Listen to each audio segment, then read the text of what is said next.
ایک بات یاد رکھیے میرے بھائی کہ آج جو کچھ ہمارے ملک میں ہو رہا ہے، یہ جو ٹی وی چینلوں سے لے کر کے ان کے مذہبی پروگراموں تک، ان کی نجی محفلوں سے لے کر کے ان کے سیاسی ریلیوں تک، یہ جو آج ہمارے خلاف، ہمارے دین کے خلاف ایک ماحول بنایا جا رہا ہے، اور دن رات ٹی وی چینلوں پر مذہبی پروگراموں میں، سیاسی ریلیوں میں اور نجی محفلوں میں یہ جو بیٹھ کر کے ہمیں آپ کو گالیاں دی جا رہی ہیں، ہمارے دین کی تعلیمات میں کیڑے نکالے جا رہے ہیں، ہمارے نبی علیہ الصلوۃ والتسلیم کی ذات اقدس پہ جو ناپاک حملے ہو رہے ہیں، جو یہ غلاظتیں بک رہے ہیں، یاد رکھیے ان تمام چیزوں کا مقصد صرف اور صرف ملک کے اکثریتی طبقے کے اندر ہمارے اور ہمارے دین کے خلاف نفرت بونا ہے، ان کے اندر زہر بھرنا ہے، ہم سے، ہمارے دین سے متنفر کرنا ہے، اور ہندو مسلمان کر کے ملک کو توڑنا مقصد ہے۔ ورنہ میں نے اس بات کا کئی دفعہ ذکر کیا ہے، اور آج بھی ہم کہہ رہے ہیں کہ اگر تمہارا مقصد ملک میں فتنہ کرنا نہیں ہے، ملک میں فساد مچانا نہیں ہے، اور ملک کو ہندو مسلمان کر کے توڑنا مقصد نہیں ہے، اسلام اور مسلمانوں کے خلاف تمہیں صرف لوگوں کو بدظن کرنا مقصد نہیں ہے، تو آؤ بیٹھو ہمارے سامنے، اور اسلام اور مسلمانوں کے تعلق سے تمہارے ذہنوں میں جتنے بھی سوالات ہیں اور تمہارے جتنے بھی اعتراضات ہیں، آؤ اسے ہمارے سامنے رکھو۔ اللہ کی قسم ہم کہہ رہے ہیں کہ محفل سے اٹھنے سے پہلے وہ سارے اعتراضات آپ کے ہم دور نہ کر دیں اور تمہارے ذہنوں کو صاف نہ کر دیں، تو ہمیں بھی تم مسلمان کا بچہ مت سمجھنا،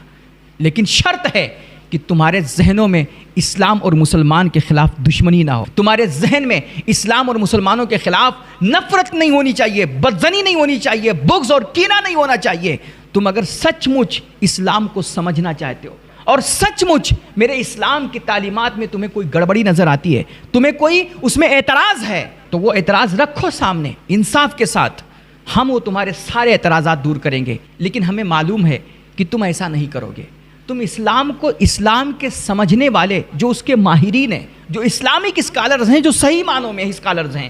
تم ان سے اسلام کو نہیں سیکھو گے۔ کیوں؟ کیونکہ تمہارا مقصد حقیقت میں اسلام سمجھنا تھوڑی نہ ہے، تمہارا مقصد تو اسلام اور مسلمانوں کے خلاف صرف زہر بونا ہے، تمہارا مقصد تو ملک کے امن و امان کو غارت کرنا ہے، تمہارا مقصد اسلام اور مسلمان کو صرف گالیاں دینا ہے دن رات، اور ان کے خلاف زہر بو کر کے، نفرتیں بو کر کے، ان سے ہمارے ملک کے اکثریتی طبقہ کو بدظن کر کے تم سستی شہرت حاصل کرنا چاہتے ہو، اور ہمیں گالیاں دے کر، ہمارے نبی کو گالیاں دے کر تم ملک کے اکثریتی طبقہ کو خوش کر کے اس کی نگاہ میں عزت حاصل کرنا چاہتے ہو۔ تم دنیا کے پجاری ہو، نام کے لیے مر رہے ہو، اس لیے تمہیں یہ چیف حرکتیں، یہ گھٹیا اور گری ہوئی حرکتیں کرنی پڑ رہی ہیں، کیونکہ تمہارے اندر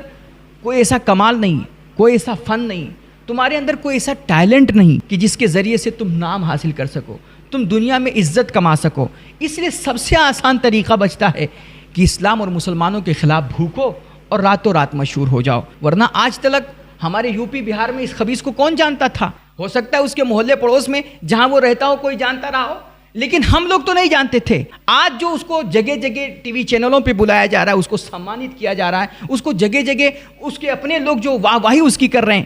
یہ کس وجہ سے کر رہے ہیں بھائی؟ اسی وجہ سے نا کہ اس نے ہمارے نبی کی شان میں بکواس کی ہے، مسلمانوں کو گالیاں دی ہیں، ہمارے دھرم کا اپمان کیا ہے، اسی وجہ سے نا۔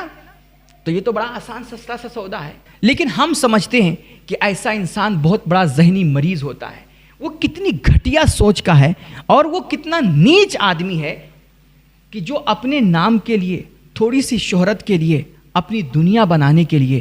وہ کسی کے جذبات سے کھیل جائے، کسی کی آستھا کا خون کر دے، اور کسی کے دھرم اور مذہبی شخصیات کا وہ اپمان کرے۔ کتنا گھٹیا انسان ہے وہ۔